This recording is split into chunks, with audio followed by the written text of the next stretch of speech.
In today's video, I'm going to show you exactly how to adjust audio volume in Clipchamp so your videos sound clear, balanced, and professional.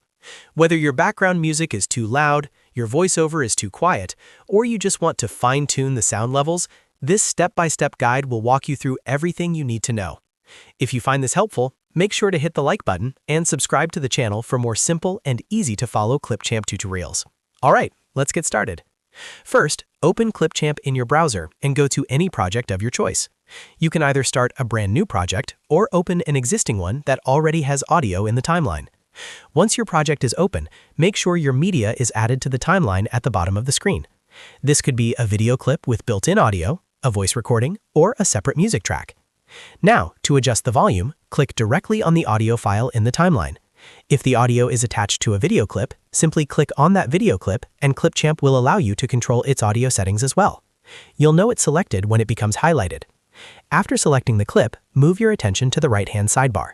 Here you'll see different editing options depending on what you've selected. Click on the Audio tab in the right sidebar. This is where all the sound controls are located. Inside the audio panel, you'll see a volume slider. This slider lets you increase or decrease the sound level of the selected clip. To make the audio louder, drag the slider to the right. To reduce the volume, drag the slider to the left. As you move the slider, you can preview the changes in real time by playing your video in the preview window. Take a moment to play back your project and listen carefully.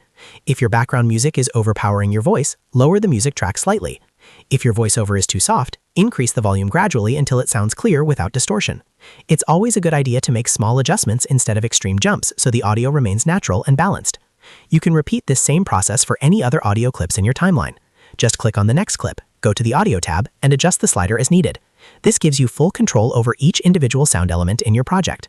And that's it. That's how you adjust audio volume in Clipchamp quickly and easily. Once you're happy with your audio levels, you can continue editing your video or export it as usual. If this video helped you, make sure to hit that like button and subscribe to the channel for more Clipchamp tips and tutorials. Thanks for watching, and I'll see you in the next video.